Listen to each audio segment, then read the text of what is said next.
कृष्णा श्रील प्रभुपाद की जय। आज से हम शुरू कर रहे हैं ब्रह्म संगीता के श्लोक उच्चारण। तो ब्रह्म संगीता में पहला श्लोक जो है इन्वोकेशन जिसको बोलते हैं वो बहुत आसान है, मैं पढ़ के सुनाती हूँ। ईश्वरः परमः कृष्णः सच्चिदानंद विग्रह अनादिरादिर्गोविंदः सर्वकारण कारणम। इसका शब्दार्थ और ट्रांसलेशन बाय एसी भक्तिवेदांत स्वामी। यस उन्हीं के द्वारा है कि नहीं? एसी भक्तिवेदांत नहीं, श्री श्रीमद् भक्ति सिद्धांत सरस्वती ठाकुर गोस्वामी महाराज, ये श्रील प्रभुपाद के गुरु हैं। उनके द्वारा इस बुक का ट्रांसलेशन, परपोर्ट, शब्दार्थ सब कुछ हिज होलीनेस भक्ति सिद्धांत सरस्वती ठाकुर गोस्वामी के द्वारा किया गया है। तो इनकी जय। ईश्वरः नियंता परमः परम कृष्णः भगवान कृष्ण सत नित्य अस्तित्व युक्त चित्त परम ज्ञान आनंद और परम आनंद विग्रह जिनका विग्रह है अनादि अनादि आदि स्रोत गोविंद भगवान गोविंद सर्व कारण कारणम सारे कारणों के कारण। गोविंद के नाम से विख्यात कृष्ण ही परमेश्वर है। उनका सच्चिदानंद शरीर है, वह सबके आदि हैं, उनका कोई आदि नहीं एवं वह समस्त कारणों के मूल कारण है। ठीक है, तो इसका वर्णन तो अभी नहीं होगा, अभी सिर्फ हमें उच्चारण सीखना है। बहुत आसान है इसका उच्चारण, इसलिए आसान है क्योंकि सब लोग बहुत बार सुने हैं, नहीं तो संस्कृत तो आसान नहीं है।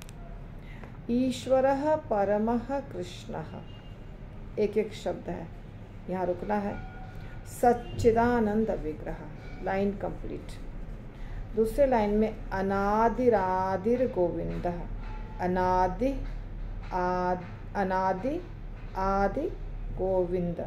इस सब हर वर्ड के बाद में विसर्ग है, यहाँ दिखाया नहीं गया है परंतु है।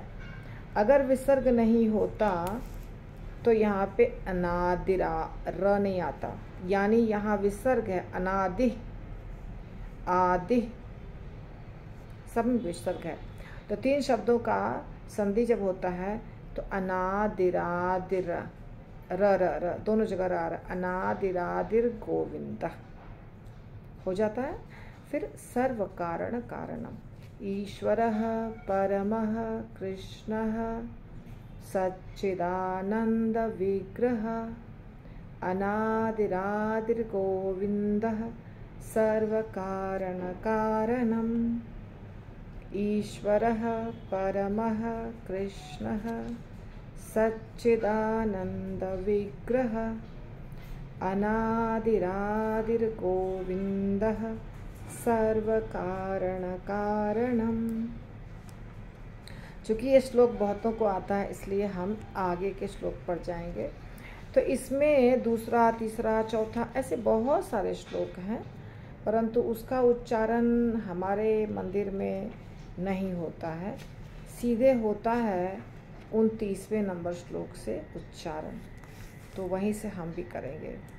29वां नंबर श्लोक है चिंतामणि प्रकर सद्मसु कल्प वृक्ष लक्षावृतेषु सुरभिरभिपालयन्तं लक्ष्मी सहस्रशतसंभ्रम सेव्यमानं गोविंदमादिपुरुषं तमहं भजामि।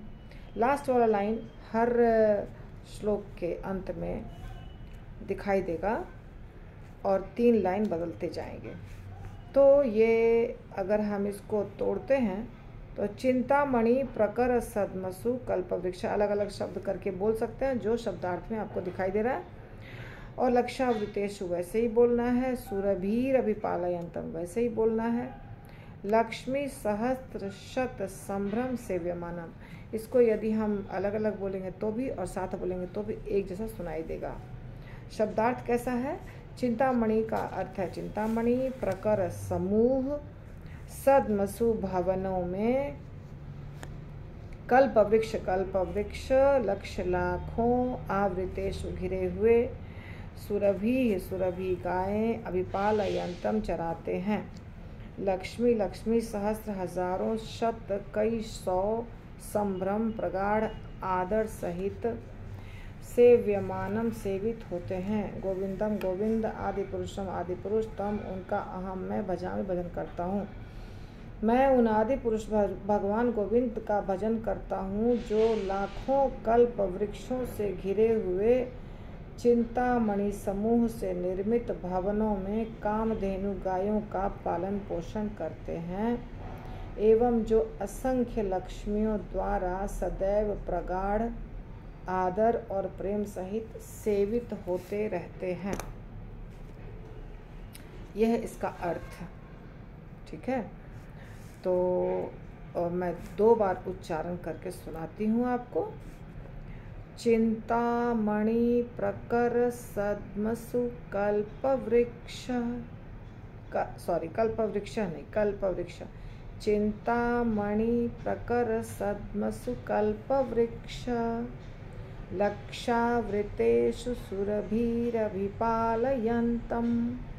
लक्ष्मी सहस्र शतसंभ्रम सेव्यमानं गोविंदमादिपुरुषं तमहं भजामि। और यदि इसको हम धीरे धीरे पढ़ते तो ऐसे देखिए, चिंतामणि प्रकर सद्मसु कल्पवृक्ष लक्षावृतेषु